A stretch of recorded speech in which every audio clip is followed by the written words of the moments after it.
जब ये सब कर रहे हैं तो मैं क्यों नहीं कर सकता। तो मैंने जो है एक दिन रील बनाई रात को बैठ के, और मैंने सिंपल वे में ही उसमें बोला भाई मेरा नाम विनोद कुमार शर्मा है, नोएडा का रहने वाला हूँ, आज तक मैंने कभी रील नहीं बनाई है। वो कह रहे आपने क्या बना दिया, तो कह रहे कितने व्यूज़ हो गए, मैंने कहा 1000-1200 हो गए। कह रहे पापा 1000-1200 नहीं, जब वो मिलियंस होंगे तब वायरल होती है। तो मैं उससे हंस के पूछने लगा कि बिलियंस कितने होते हैं। शाम तक मेरी जो पहली रील थी वो 10 मिलियन हुई। उसमें कौन नहीं हुआ करते थे, मैं चिट्ठी लिखता तो 4 दिन में पहुंचती थी, और जब वो लिखती थी वो 4 दिन में आती। मैंने कहा इसीलिए लड़ाई झगड़े नहीं होते थे। कोई मुझे ताऊ जी बोलता है, कोई पापा बोलता है, कोई चाचा बोलता है। पहले तो मेरा बहुत छोटा परिवार था, आज मेरा 5 लाख फॉलोअर्स का परिवार है। इतना बड़ा परिवार हो, तो मैं हर जन जी को ये कहूँगा जब भी वो जॉब पे जाए उससे थोड़ा बहुत काम सीख लेना चाहिए। जिंदगी मकसद को ढूंढना या फिर अपनी इच्छाओं को ढूंढने का नाम है। कई बार जिंदगी एक खेल जैसी लगती है जिसे खेलने की कोई एक पर्टिकुलर उम्र नहीं हो। इसे आप जिस उम्र में एक्सप्लोर करें ये उस उम्र में आपको खूबसूरत करने लगती है। लेकिन इस एक लाइन को प्रैक्टिकली पॉसिबल करके दिखाया है इंस्टेंट नाम से मशहूर विनोद कुमार शर्मा ने।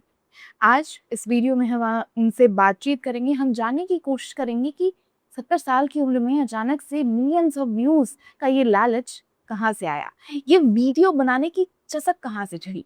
तो आइए स्वागत करते हैं हमारे इस वीडियो में विनोद कुमार शर्मा।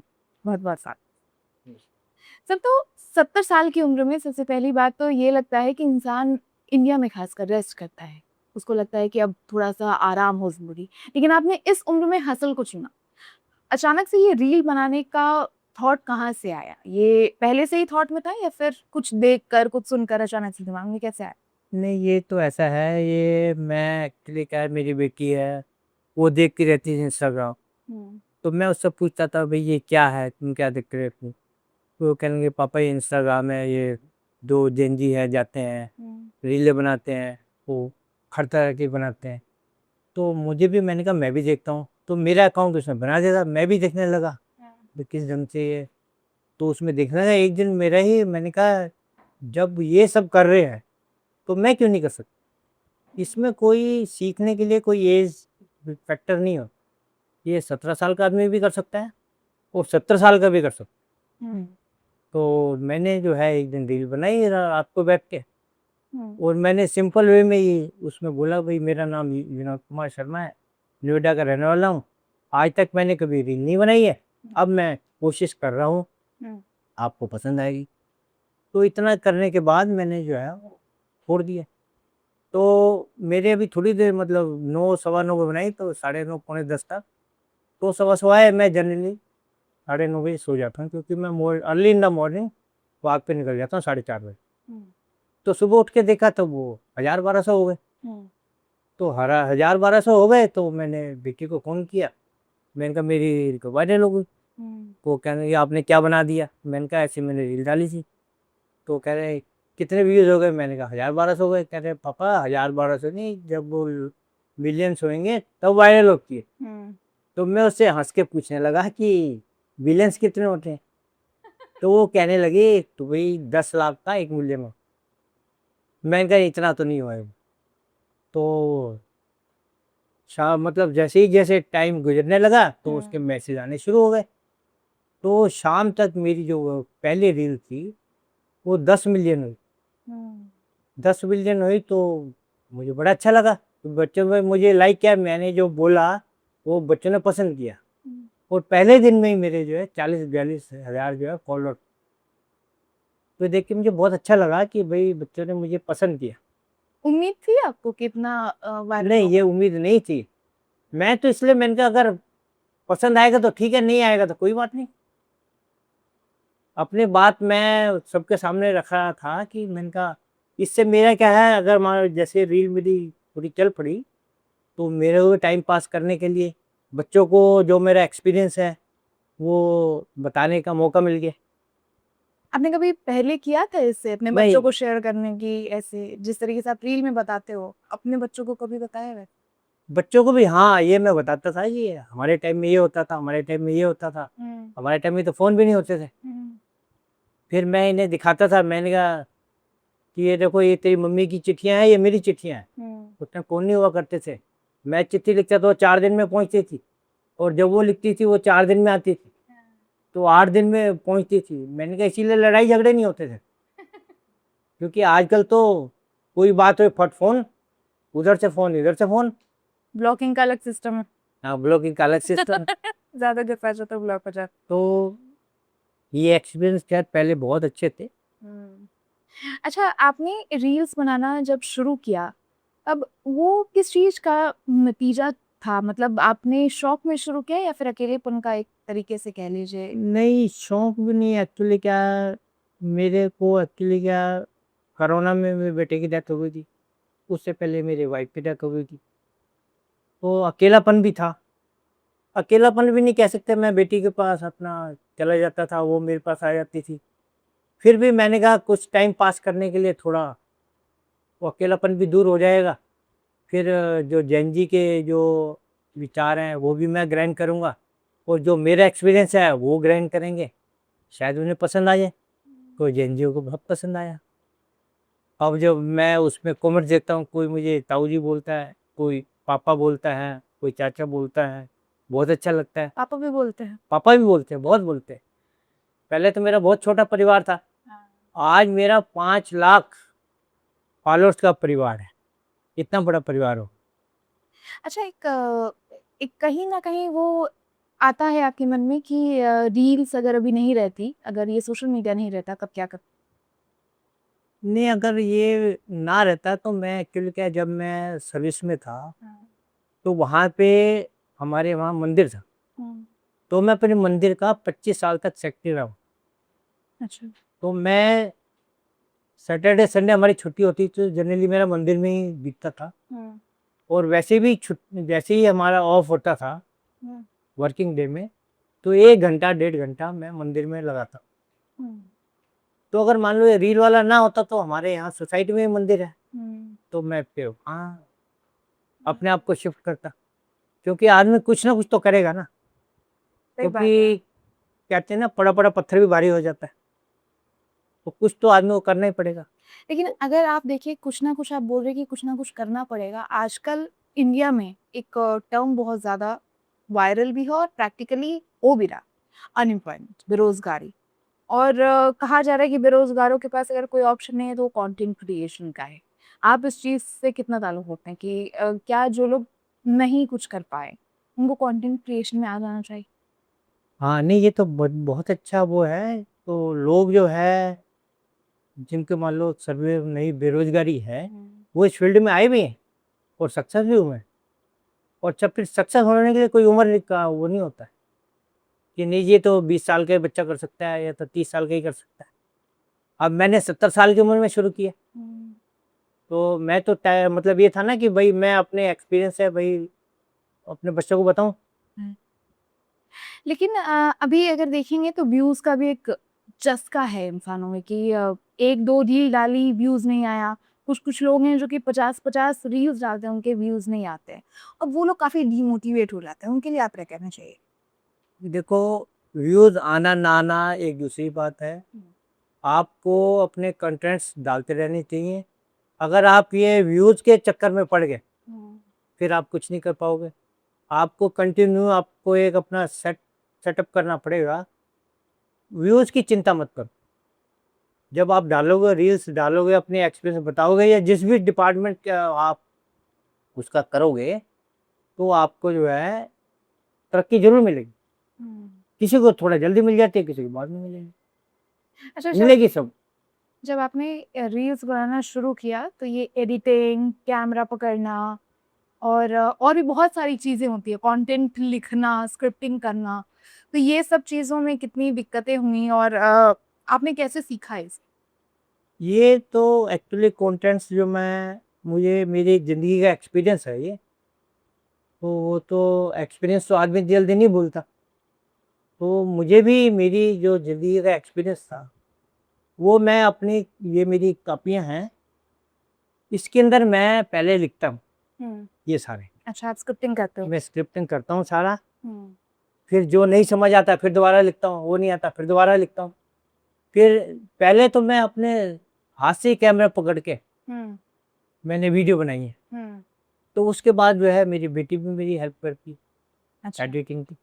आपने एडिटिंग की है वैसे? मैं थोड़ा बहुत कर लेता हूँ, मुझे इतना कम आता है।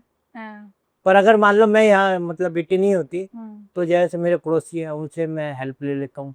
अच्छा हाँ, अच्छा तो हेल्प बहुत लेना कोई गलत काम नहीं है। हाँ, अगर मैं आपसे भी कोई चीज पूछता हूँ हाँ। तो उसमें मैं अपनी बेइज्जती नहीं समझूंगा। अगर मैं कुछ सीख रहा हूँ आपसे तो अच्छी बात। लेकिन आजकल ऐसे बहुत सारे बुजुर्ग हैं जो 60+ रिटायर्ड हैं और उदास रहते हैं, अकेलेपन से घिरे हुए हैं। और ऐसे कई सारे और भी आजकल ओल्ड एज वाले लोग निकल के आ रहे हैं जो कि बहुत कमाल करके दिखा रहे हैं, जो कि जवान भी नहीं कर पा रहे। तो लेकिन जो उदास हैं, जो रिटायर्ड हैं, लोनलीनेस का शिकार है, उनको आप क्या मैसेज देना चाहो? नहीं, उनको तो मैं यही कहूँगा, देखो ये थोड़ा मजबूती के साथ रहो और थोड़ा आप भी ये इंस्टाग्राम की तरफ देखो, अपने बच्चों के साथ रहो, उनके साथ घुलो मिलो। हुँ, क्योंकि जो आदमी उदास तभी रहता है जब वो अपने बच्चों से थोड़ा दूर हो जाता है। बच्चे दूर नहीं करते हैं माँ बाप को। हुँ। एक्चुअली क्या है, उन्हें वो जॉब के लिए बाहर निकल जाते हैं, उन्हें टाइम नहीं मिलता। कौन बच्चा ये चाहेगा कि मेरे माँ बाप अकेले रहे? कोई नहीं चाहता। अच्छा आपके बेटे का देहांत कोविड में हाँ, और उनसे पहले आपकी पत्नी का देहांत। उससे पहले की ज़िंदगी कैसी थी आपकी? और उसमें और अब में क्या फ़र्क है? पहले तो मेरी जो जब तक मेरा बेटा वाइफ थी, जब तो स्वर्ग था मेरे लिए। हुँ। बस मैं बोल नहीं पाऊंगा।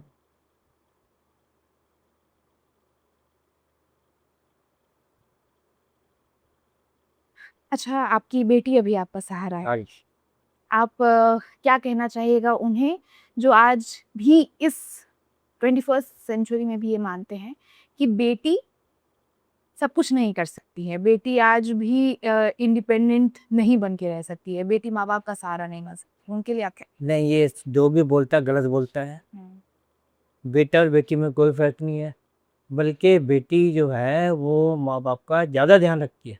हुँ। और उनके उनको लेकिन क्या आप सिखा एक कोई ऐसा शब्द जो शायद आप बोले और उन पर इम्पैक्ट पड़े कि नहीं, बेटी पराया धन नहीं है। नहीं नहीं, पराया धन नहीं है वो तो। पीछे से लोग कहते थे भाई पराया धन है, पराया धन वो इस उससे कहते थे भाई उसे बेटी को पढ़ाया लिखाया, उसे काबिल बनाया, उसकी शादी कर दी, वो दूसरे घर चली गई, इसलिए पराया धन बोलते थे। पर बेटी पराया धन नहीं होती। वो वहाँ पे रह के भी अपने माँ बाप का भी ध्यान रखती है, अपने सास ससुर का भी ध्यान रखती है, सबका ध्यान रखती है।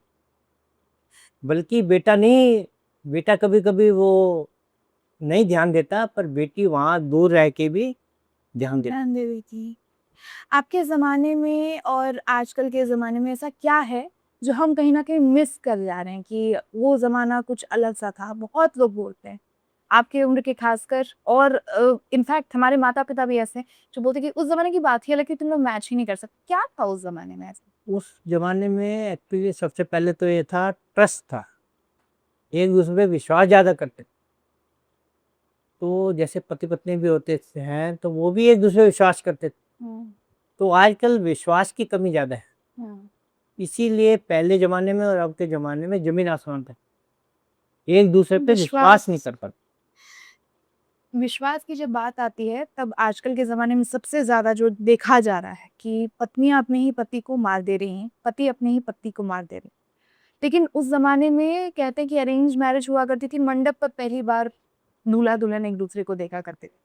वो एक मजबूरी थी कि नहीं अब रिश्ता समाज की वजह से चलाना है या फिर वो कुछ और ही रिश्ता था? नहीं नहीं, ये तो देखो गलत बात है। उसमें क्या है, मेरी शादी भी मैंने अपनी वाइफ को पहली बार मंडप पे ही देखा था। हाँ।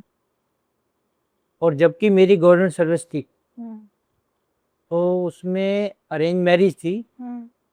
तो उसमें ये नहीं होता कि मतलब अरेंज मैरिज है तो वो गलत है या लव मैरिज है ये गलत है।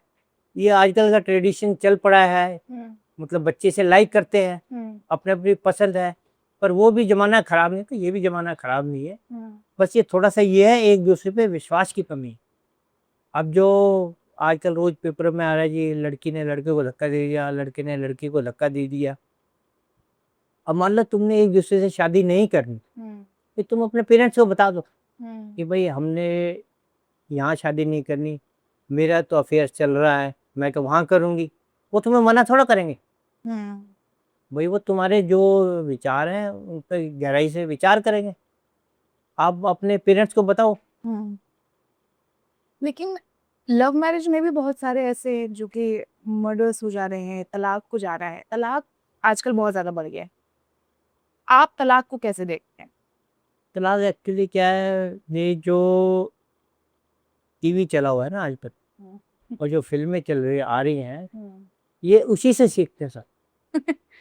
आप भी तो उसी का पार्ट है सोशल मीडिया का, जो आपको देख के लोग नहीं नहीं, मैं तो उसका, ये तो मैं तो सोशल मीडिया का पार्ट हूँ। हाँ।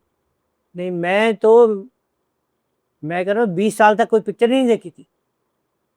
अच्छा। मैं तो 11 तक, आप मानोगे नहीं, हाफ पैंट में स्कूल जाता था।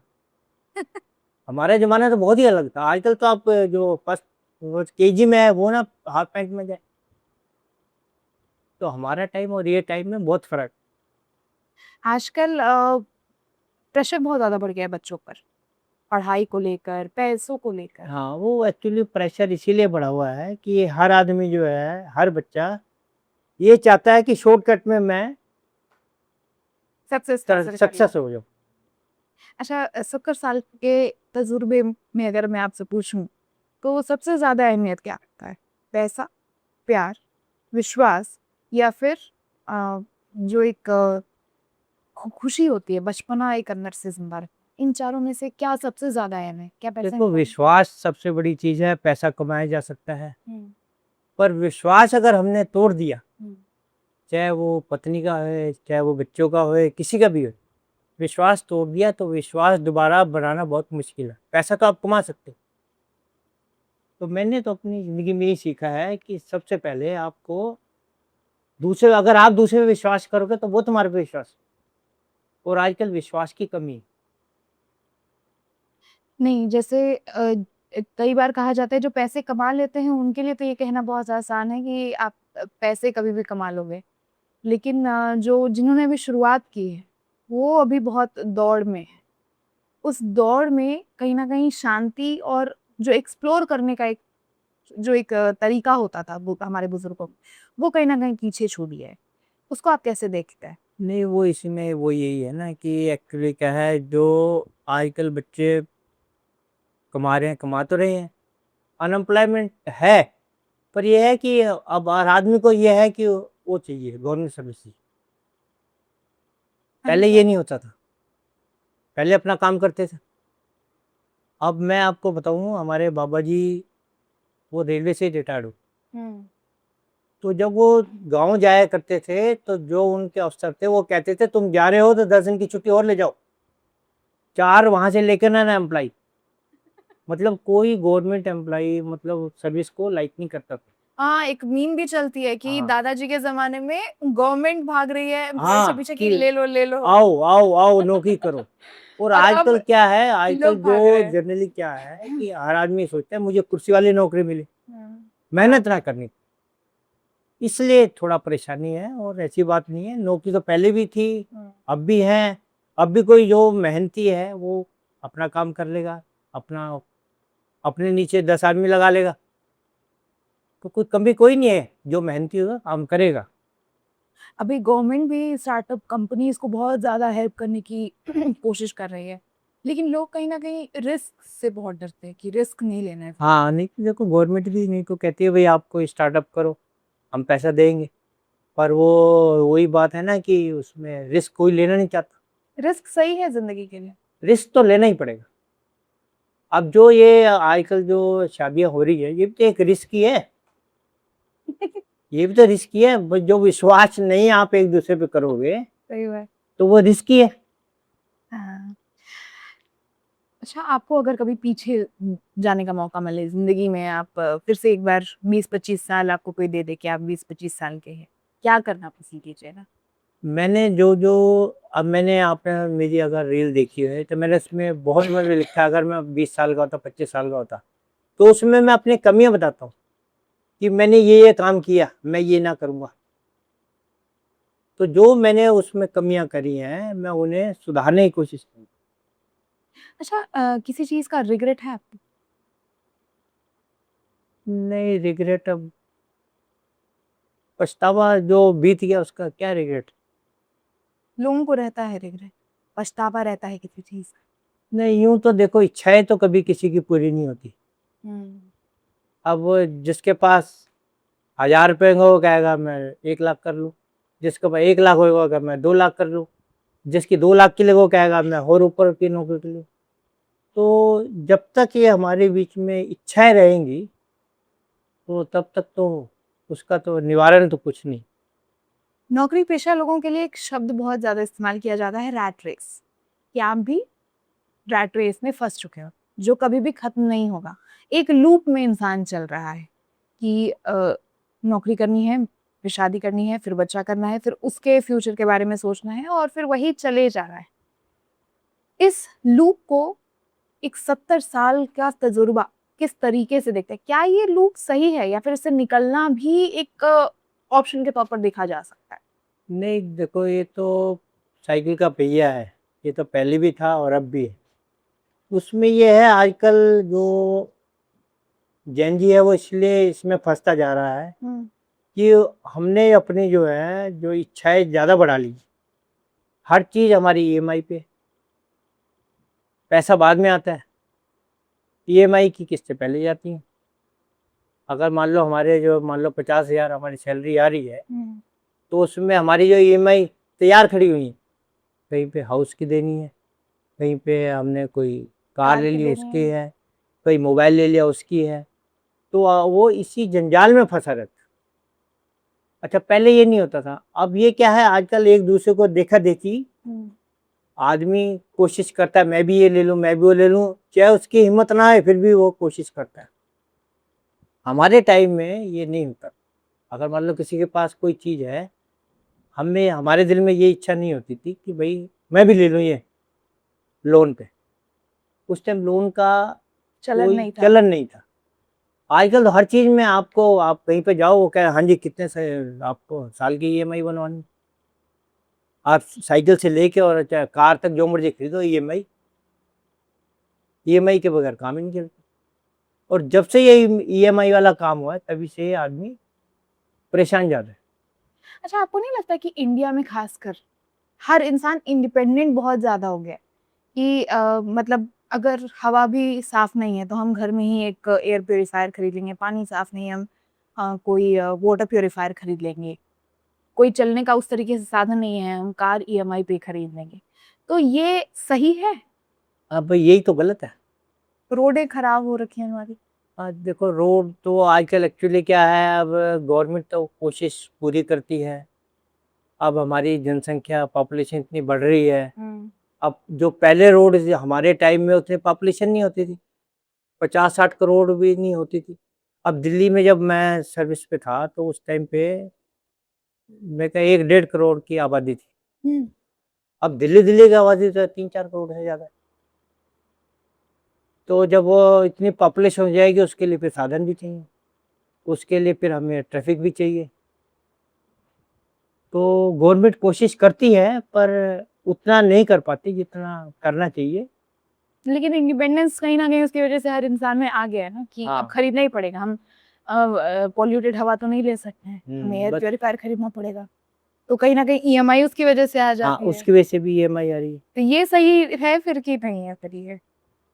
नहीं मैं तो इसे ठीक नहीं समझता, पर सबके अपने-अपने विचार हैं। मैं इसे सही नहीं समझता। हमारे जितना पॉकेट में है, हुँ। हमें उसी हिसाब से इन्वेस्ट करना चाहिए। और उतना करना है, मान लो हमें ईएमआई भी कर ले रहे हैं, हुँ। तो ले लेना चाहिए कोई वो नहीं, पर हमें उसका ये पता होना चाहिए कि हम उसकी पे कैसे करेंगे। ये ना है हमने ईएमआई तो बना ली 50,000 की, सैलरी हमारी 40,000 है, तो क्या खाएँगे हम? तो हुँ। उस हिसाब से होना चाहिए कि हमारा घर का खर्चा भी हो जाए और हमारी ईएमआई भी ठीक-ठीक। चल भी रहे। इन्वेस्टमेंट के लिए एक सटीक तजुर्बा जेन ज़ीज़ के लिए आप क्या देना चाहिए?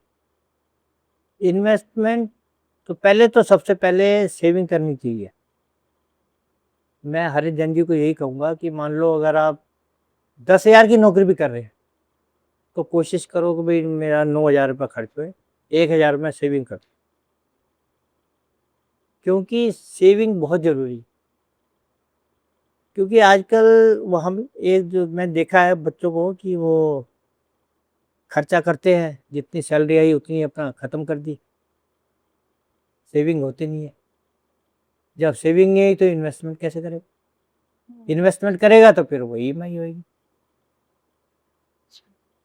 आप वैसे कंटेंट यहीं पर बैठकर बनाते हैं? कैसे बनाते हैं आप अपना, मतलब रील का क्या फॉर्मेशन होता है? ज़्यादातर आपके घर पे ही होता है? हाँ, मैं नहीं, अगर हम मान लो बाहर जाते हैं तो बाहर हम बनाते हैं, और घर पर? और घर पे कंटेंट्स जो है मैं लिखता हूँ। हाँ। जैसे आप देखते हैं कि आपको देखा गया है किचन में आप कुछ काम कर रहे हैं, आप पेड़ों में पौधों में पानी दे रहे हैं या फिर कुछ वैसा कर रहे हैं, वो सब कैसे दिमाग में आता है? नहीं, वो भी मेरी मजबूरी थी। अच्छा। वो भी जो किचन का काम भी मेरी मजबूरी है। एक्चुअली जब मैं अकेला रहता हूँ तो मैं प्याज और लहसुन नहीं खाता, अच्छा। और होटलों पे प्याज और लहसुन के बिना कोई सब्जी मिलती नहीं है। अब मैं 1-2 बारी जब मेरे वाइफ की डेथ हो गई, बेटे की डेथ हो गई, तो जब मैं यहाँ अकेला होता था तो बाहर होटल पे भी खाना जाता तो उसमें प्याज और लहसुन। तो वैसे मैंने जब मैं सर्विस पे था तभी थोड़ा काम सीख लिया। तो मैं हर जन जी को ये कहूँगा, जब भी वो जॉब पे जाए, जहाँ पे भी लगे उसकी, उससे थोड़ा बहुत काम सीख लेना चाहिए। काम सीखा हुआ कभी भी नुकसान नहीं करता। जो मैंने वो काम सीखा था वो मैं आज इस काबिल हूँ कि मैं 4 आदमी का खाना बना सकता। आप हमें दिखा सकते हैं किस तरीके से आप करते हैं शूट वगैरह एक बार? अभी हमें विनोद जी बताएंगे कि कैसे वो स्क्रिप्टिंग करते हैं, किस फ़ोन से वो शूट करते हैं अपना।